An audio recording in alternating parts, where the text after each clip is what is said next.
Bonjour à tous, j'espère que vous allez bien. Alors aujourd'hui, nous nous retrouvons pour la vidéo de l'article de blog que j'ai publié jeudi dernier. Et dans cet article de blog, eh bien, je n'ai pas pu résister et je vous ai proposé une recette d'orangettes au chocolat puisque c'est de saison.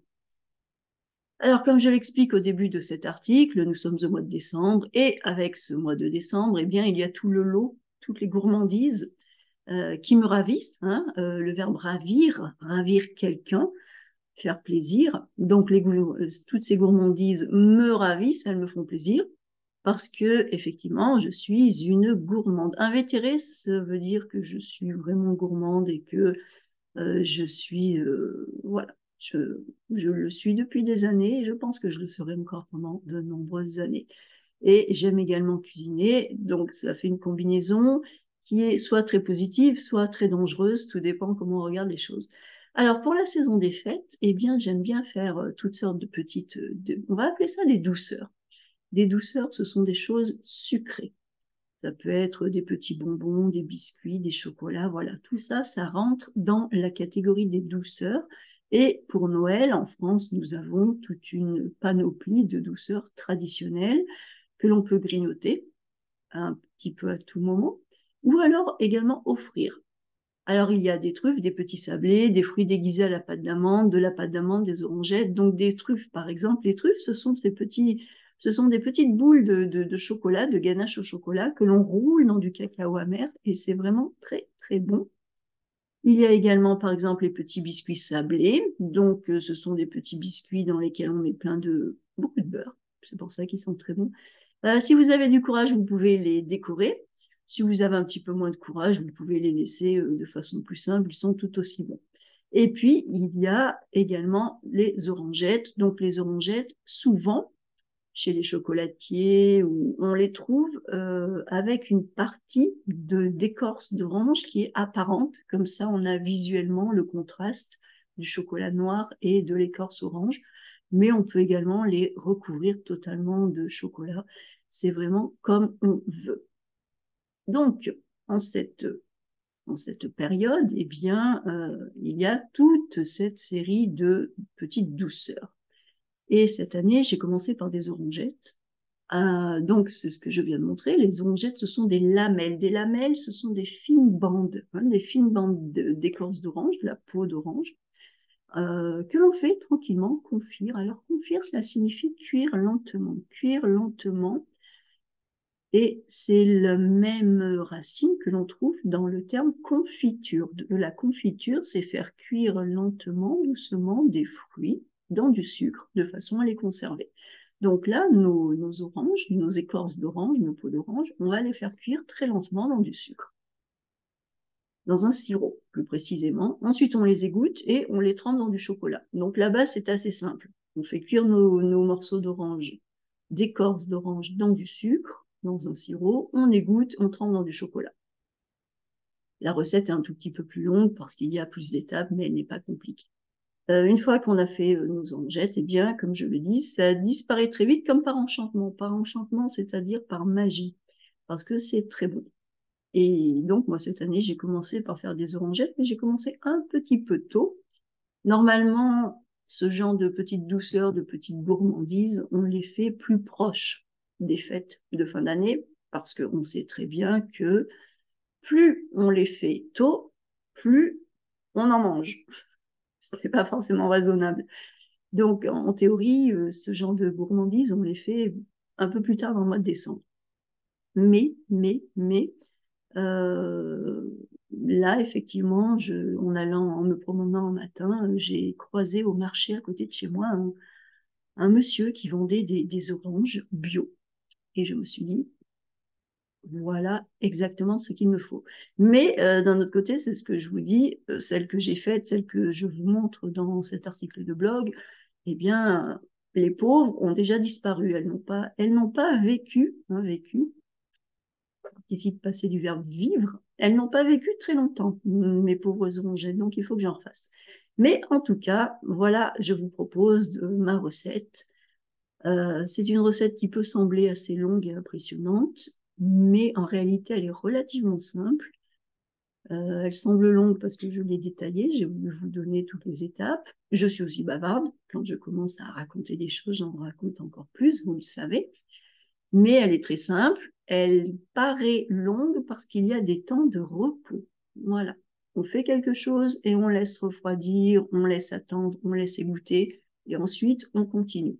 Donc ça ne veut pas dire, c'est une recette qui prend au total 3 jours. Ça ne veut pas dire qu'on cuisine pendant 3 jours. Loin de là. Alors, les ingrédients pour une vingtaine d'orangettes. Une vingtaine, oui, une bonne vingtaine d'orangettes. 1 kilo, c'est-à-dire 3 ou 4 oranges bio. Donc oui, c'est un peu plus d'une vingtaine d'orangettes. Alors, orange bio, c'est un point assez important. Essayez, si vous pouvez, de prendre des fruits bio.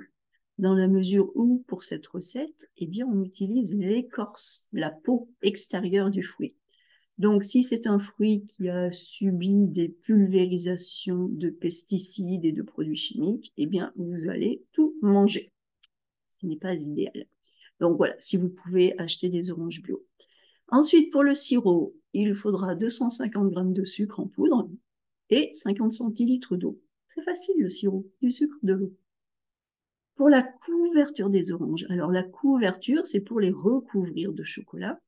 Il va vous falloir au moins, oui, j'ai bien dit au moins 400 g de chocolat noir de bonne qualité. Alors du chocolat noir, si vous êtes fan de chocolat au lait, vous essayez avec du chocolat au lait. Ne mettez rien d'autre. Le but, c'est de faire fondre ce chocolat et ensuite de tremper les oranges confites dedans. Mais si vous rajoutez de la crème fraîche ou du beurre, ou votre chocolat risque de ne pas redevenir assez dur. Il risque de rester mou. Surtout si vous mettez de la crème fraîche, ça va être une catastrophe. Parce que ce que l'on veut, c'est que en séchant, eh bien, le chocolat durcisse, qu'il redevienne aussi dur que quand on l'a acheté. Donc, il ne faut pas le mélanger. Vous laissez tout simplement du chocolat pur pour enrober vos orangettes. Je vous précise de choisir, si vous pouvez, au moins un chocolat avec 60% de cacao. Donc du chocolat pâtissé. Alors, je vous le montre. J'ai cherché. En théorie, j'ai trouvé. Alors voilà, du chocolat. Dans les chocolats, il existe tout type de chocolat. Il existe. En général, on va chercher, on va trouver du chocolat. Non, je vais y arriver finalement. Voilà. En général, il existe du chocolat à pâtisser que l'on trouve en grande surface. Ce sont des tablettes de chocolat de 200 grammes. Vous pouvez prendre cela si vous n'avez rien d'autre. Sinon, si vous pouvez, essayer d'acheter du chocolat de couverture. Alors, le chocolat de couverture, c'est un chocolat spécial pour la pâtisserie, pour la chocolaterie. C'est un chocolat que l'on ne trouve pas de partout. Il faut aller dans des magasins un peu spécialisés. C'est pour cela que dans l'article, j'ai dit tout dépend de l'endroit où vous habitez. On n'a pas forcément accès à du chocolat de couverture. Si vous êtes en France, on le trouve assez facilement sur Internet. Traditionnellement, comme c'est du chocolat réservé aux professionnels pour la chocolaterie, la pâtisserie, c'est du chocolat qui est vendu en gros conditionnement. Donc là, par exemple, c'est un bloc de 5 kilos. 5 kilos de chocolat, c'est énorme. Si vous en voulez moins, vous pouvez l'acheter par 2,5 kilos. C'est quand même gigantesque, hein, par rapport à une tablette de chocolat qui fait 200 grammes. Donc le chocolat de couverture, c'est vraiment à l'origine ce chocolat vraiment spécial, uniquement fait pour la chocolaterie, la pâtisserie. Mais comme à l'origine on achetait ces gros blocs, il était très difficile, il fallait le râper, le couper en tout petits morceaux. C'était un très très gros travail pour pouvoir le faire fondre. Aujourd'hui, c'est un chocolat que vous pouvez trouver, vous l'achetez en sachet et vous le trouvez en petits palets. Des petits palets, c'est-à-dire voilà, des petits morceaux qui vont fondre bien plus facilement. Vous n'avez pas besoin d'acheter un énorme bloc de 2 kg ou 5 kg. Non, non. Aujourd'hui, vous achetez un sachet et dans le sachet, vous avez des petits palets qui vont fondre doucement. Mais c'est un chocolat qui est d'une qualité supérieure. Donc, si vous pouvez, prenez du chocolat de couverture. Si vous ne pouvez pas, prenez du chocolat à pâtisser. Si vous n'en avez pas, prenez du chocolat tout simple. Voilà. L'essentiel, c'est de vous faire plaisir. Donc voilà, pour l'explication du chocolat. Concernant le matériel nécessaire, Pour faire les orangettes, c'est tout simple, il nous faut des casseroles, 2 ou 3, hein. Un fouet pour bien remuer, d'accord? Donc avec le fouet, on va fouetter, tout simplement. Ça, c'est pour remuer vite, vite, vite, vite, vite. Et puis une spatule pour pouvoir remuer tout doucement. Par exemple, quand on va faire fondre notre chocolat, on utilise une spatule. On ne va pas utiliser un fouet. Le fouet, on va l'utiliser si on veut, par exemple, dissoudre le sucre dans l'eau pour le sirop. Mais pour le chocolat, on va utiliser la spatule. Donc, un fouet, une spatule, une fourchette ou une pique. Ça, c'est pour sortir les orangettes du chocolat fondu, sans s'en mettre plein les doigts. Si vous voulez, vous pouvez le faire avec les doigts. Vous en aurez jusqu'au poignet et vous serez peut-être absolument heureux. Mais bon, on recommande une fourchette ou une pique. Du papier sulfurisé, que l'on appelle également papier cuisson, c'est tout simplement une feuille de papier qui n'adhère, qui ne colle pas, et qui permet de poser soit les orangettes une fois qu'elles ont été cuites dans le sirop, ou alors les orangettes une fois qu'elles sont recouvertes de chocolat pour laisser refroidir et sécher le chocolat. Et ensuite, on peut les enlever facilement. Et une grille, alors la grille, ça peut être la grille de votre four. Moi, j'ai utilisé un tamis, c'était assez fin, mais bon, ça, c'est uniquement pour faire égoutter lorsque vous aurez utilisé, fait cuire vos orangettes dans le sirop. Il va falloir les faire égoutter. Il va falloir que le trop plein de sirop puisse partir, s'écouler. Donc pour cela, il va falloir poser vos orangettes sur une grille. Mais n'importe quel type de grille, ça ira bien. Alors, la préparation, nous y voilà. Premier jour, donc 3 jours, mais pas 3 jours de travail intense. Premier jour, alors vous allez commencer tout simplement par peler vos oranges, enlever la peau. Essayez de les faire en quartier. En quartier, c'est en 4 gros morceaux. Personnellement, je n'y arrive pas. Comme vous voyez sur cette photo, je fais à peu près n'importe quoi. Mais ce n'est pas grave parce qu'après, je vais recouper avec un couteau. Et je recoupe. Et quand je recoupe aussi, j'essaie d'enlever le maximum de blanc, de peau blanche à l'intérieur. Si vous prenez des mandarines ou des clémentines qui sont plus petites, vous n'aurez pas trop cette peau blanche. Mais si vous prenez une grosse orange, vous allez avoir une forte épaisseur de cette peau blanche. Donc, essayez d'en enlever pour garder le maximum de l'écorce orange. C'est le meilleur. Donc, au premier jour, on commence par peler et couper nos écorces d'orange, nos peaux d'orange. Bon, comme je le dis, hein, moi je coupe en morceaux assez gros, et puis je les recoupe plus tard pour les mettre dans le sirop, mais vous faites comme vous voulez, ça n'a pas beaucoup d'importance. Au niveau de l'organisation, comme j'ai dit, enfin, en général, quand on commence à cuisiner comme cela, on ne fait pas des orangettes avec juste une petite peau de mandarine. On ne fait pas nos orangettes 5 par 5. On essaye de rentabiliser un petit peu notre temps et notre énergie. Sauf qu'on n'a pas toujours envie de manger 3 ou 4 oranges le même jour pour avoir la peau, les écorces. Donc, ce que vous pouvez faire, vous pouvez tout à fait stocker vos écorces d'orange, vos peaux, dans une boîte en plastique que vous mettez au réfrigérateur. Et puis le lendemain, vous mangez une autre orange et ensuite vous mangez une autre orange. Vous pouvez les garder comme ça à peu près 3 jours. Ça vous permettra d'avoir plus de peaux, plus d'écorces d'orange pour pouvoir toutes les préparer en même temps. Alors, une fois qu'on a nos écorces d'orange, ça y est, vous allez mettre toutes ces écorces dans une casserole et vous allez ajouter de l'eau. Alors, de l'eau à température ambiante, hein, pas de l'eau chaude. De l'eau jusqu'à les recouvrir, juste au-dessus de vos écorces d'orange. Vous allez allumer votre gaz ou votre plaque induction, enfin bref, vous commencez à faire chauffer. Vous allez les faire bouillir, les porter à ébullition pendant 5 minutes.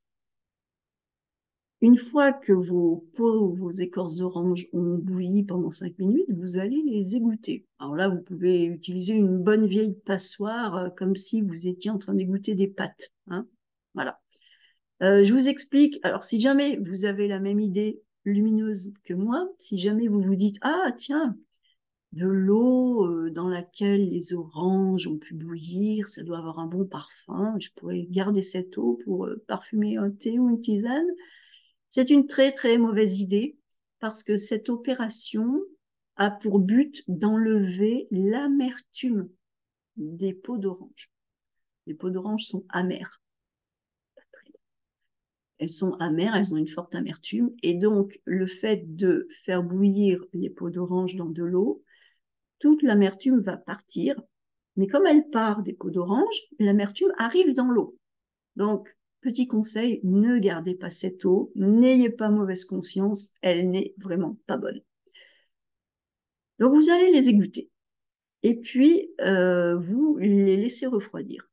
Et ensuite, vous allez recommencer 2 fois de suite. Donc, 3 fois, vous allez mettre vos écorces d'orange dans une casserole, mettre de l'eau, faire bouillir 5 minutes, égoutter, laisser complètement refroidir les peaux. À chaque fois, vous jetez l'eau. Hein. Et donc, 3 fois de suite. Vous faites ça 3 fois de suite. Donc, vous voyez que ce n'est pas compliqué, mais ça prend du temps. Parce qu'il faut laisser refroidir les peaux, les écorces d'orange complètement.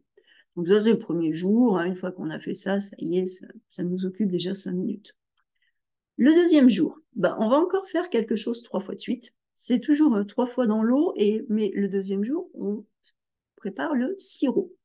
Donc, dans une casserole, vous allez mettre les 50 centilitres d'eau, température ambiante, et les 250 g de sucre en poudre. Pour faire le sirop, vous allez bien mélanger, là, avec le fouet, et vous allez faire bouillir légèrement. Donc, on dit faire frémir. D'ailleurs, vous voyez là sur l'image, c'est pas en train de bouillir à gros bouillon et de déborder de la casserole. Non, on veut que ça boue, mais pas trop.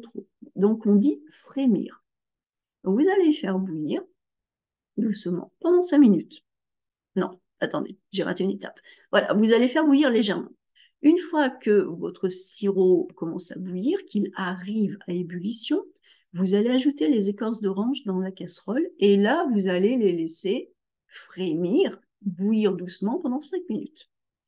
Au bout de 5 minutes, vous arrêtez le feu ou le gaz et puis vous allez laisser les oranges dans la casserole. Cette fois, vous n'égouttez pas, vous laissez tout dans la casserole et vous laissez tout refroidir. Le sirop plus les oranges, vous laissez refroidir. Ça prend du temps, donc vous allez faire autre chose pendant ce temps-là. Hein, ça va prendre au moins 1 heure, une bonne heure. Une fois que votre casserole est revenue à température ambiante, vous allez recommencer. Vous allez refaire frémir, bouillir doucement pendant 5 minutes. Donc là, on en est à la deuxième fois. Au bout de 5 minutes, vous arrêtez, vous laissez encore refroidir totalement et vous recommencez une troisième fois. Donc, 3 fois, vous allez laisser frémir vos écorces d'orange dans du sirop. Vous ne remuez pas. Vous avez le droit de remuer au tout début quand il y a uniquement le sucre et l'eau pour faire le sirop. Mais une fois que vous avez mis les écorces d'orange, vous ne remuez pas, sinon vous risquez d'abîmer, de casser vos écorces d'orange. Donc, voyez, encore une fois, 3 fois. Encore une fois, 3 fois. C'est une jolie phrase. Là aussi, 3 fois. Donc, ça va prendre du temps. C'est notre deuxième jour.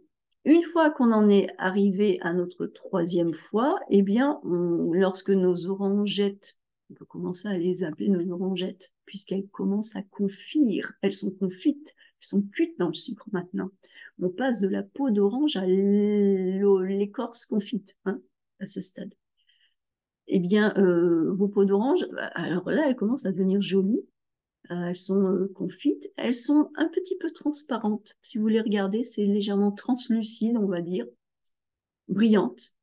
À ce moment-là, il faut les égoutter. Ne les égouttez pas quand elles sont trop chaudes, hein, vous allez vous brûler les doigts. Laissez refroidir dans la casserole et ensuite égoutter. C'est là que vous allez utiliser la grille de votre four ou un tamis. Ou voilà. Si vous avez une grille spéciale pâtisserie, très bien. Si vous n'en avez pas, vous pourrez trouver quelque chose. Le but, c'est tout simplement de laisser le sirop couler et que les orangettes, les écorces d'orange ne soient pas en train de baigner dans ce sirop. C'est tout. Il est recommandé de les laisser s'égoutter toute une nuit. Fin du jour 2. C'est pour ça qu'après, on arrive au jour 3. Toute une nuit, à température ambiante. Ne les mettez pas dans le réfrigérateur parce que votre sirop se figerait. Ça ne marcherait pas. Laissez la température ambiante. Alors, le troisième jour, alors le premier jour, c'est le jour de l'eau. Uniquement de l'eau pour enlever l'amertume. Le deuxième jour, c'est le jour du sirop. Et le troisième jour, c'est le jour du chocolat. Alors là, on ne va pas avoir besoin de faire 3 fois. Chocolat, c'est juste une fois. Ce que vous allez faire, c'est faire fondre votre chocolat au bain-marie.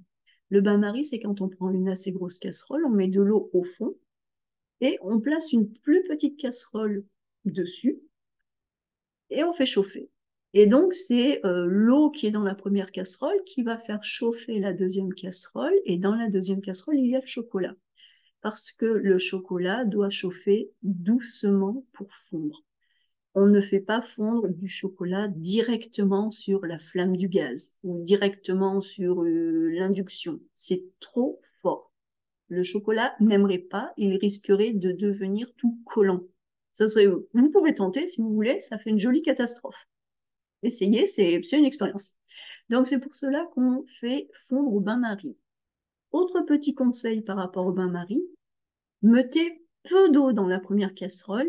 Si possible, il ne faut pas que l'eau qui est dans la première casserole touche la deuxième casserole. Parce qu'encore une fois, ça risque d'être trop chaud pour le chocolat. Mais on va doucement. Hein. Et vous ne mettez pas le gaz à fond, on va doucement. On prend son temps. C'est pour ça que du chocolat de couverture en tout petit palais, en tout petit morceau, c'est pratique parce que ça fond plus vite. Donc, on est dans notre bain-marie. Vous chauffez la casserole d'eau. Vous remuez le chocolat de temps en temps, mais alors attention, vous le remuez doucement et vous allez le remuer avec la spatule, pas le fouet. Hein. Vous prenez la spatule et vous le remuez doucement. On est gentil avec le chocolat. Le chocolat n'aime pas être maltraité. Donc, vous remuez de temps en temps jusqu'à obtenir une texture bien lisse, un joli chocolat fondu. Je vous le dis, là, attention, ne chauffez pas trop fort ni trop vite, le chocolat n'apprécierait pas. Une fois que votre chocolat est bien fondu, il ne vous reste plus qu'à prendre vos petites orangettes, vos écorces d'orange et à les tremper. Alors, si vous voulez faire des orangettes comme cela, vous pouvez tout à fait les tremper avec le doigt, puisque vous pouvez tenir par le bout des doigts ce morceau d'orange confite qui n'ira pas dans le chocolat, et puis vous trempez le reste dans le chocolat. Si vous faites des orangettes comme moi complètement recouvertes, là, il vaut mieux avoir une petite fourchette ou une petite pique, comme vous voulez. Mais à ce stade, l'opération est très très simple. Une fois que votre chocolat est bien fondu, eh bien, vous allez tout simplement tremper chaque écorce d'orange dans le chocolat et ensuite vous allez la déposer sur une feuille de papier de cuisson, de papier sulfurisé, et vous allez la laisser refroidir à température ambiante. Alors, si jamais c'est l'été et qu'il fait 35 degrés, il va falloir trouver un endroit un peu plus frais, parce que ça ne va pas marcher.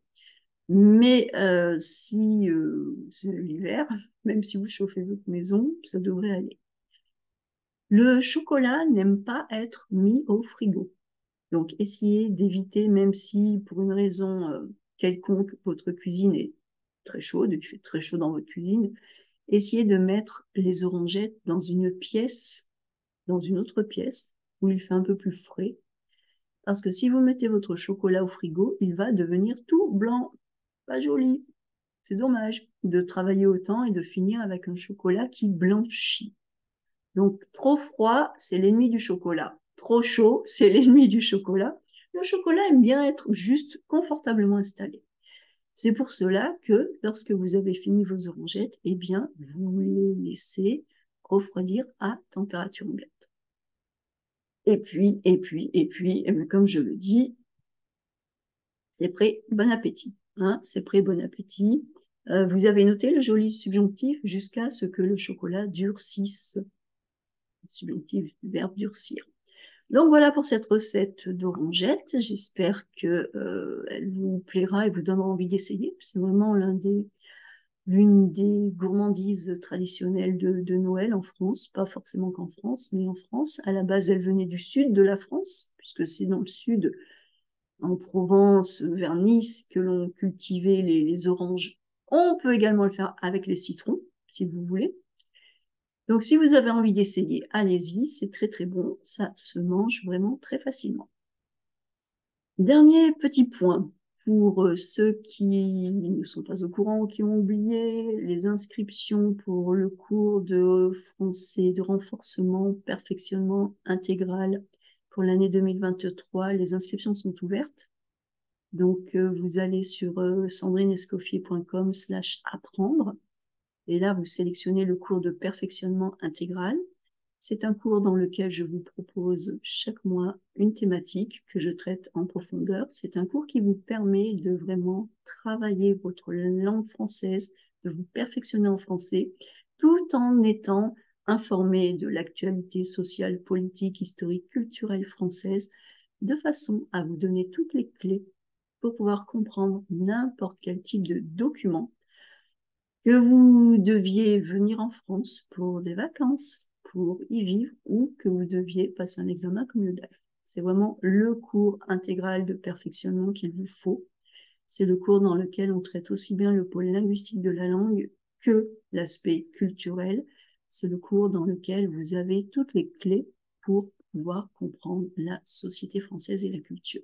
C'est un cours que vous pouvez suivre en direct avec mon groupe, mais si vous ne pouvez pas à cause du décalage horaire ou parce que chacun et chacune, nous avons nos impératifs, vous avez accès à tous les enregistrements. Lorsque vous vous inscrivez à ce cours, vous avez également accès à toutes les archives. Donc, si vous vous inscrivez maintenant, vous aurez accès aux archives de 2022, plus tout le cours de 2023. Voilà, et dans ce cours, eh bien, je ne parle pas que de rongette, loin de là, puisque comme je l'ai dit, je parle également, surtout, de l'actualité française, de culture française, mais c'est vraiment un cours, si vous cherchez un cours pour progresser au niveau perfectionnement, eh bien, c'est le cours qu'il vous faut. Sur ce, je vous souhaite une excellente semaine et je vous retrouve jeudi prochain pour un nouvel article de blog. Au revoir.